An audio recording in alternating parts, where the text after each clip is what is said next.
Lagi heboh di Twitter, kejadian perundungan terjadi di SMA Binus Internasional Serpong, Tangerang Selatan. Para pelaku disebut anak-anak orang kaya, bahkan di antaranya anak seorang artis terkenal Indonesia.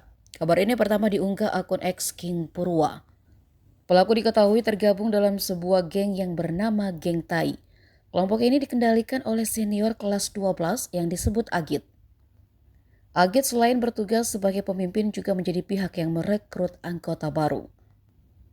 Kepolisian telah menyelidiki kejadian ini. Pihak korban telah membuat laporan di Unit Perlindungan Perempuan dan Anak Polres Tangsel.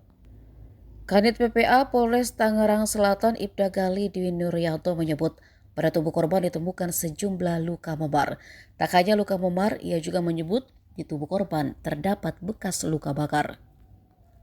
Dari unggahan di X dijelaskan kejadian tindakan kekerasan itu berlangsung pada 2 Februari 2024.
Download Tribun X sekarang, menghadirkan lokal menjadi Indonesia.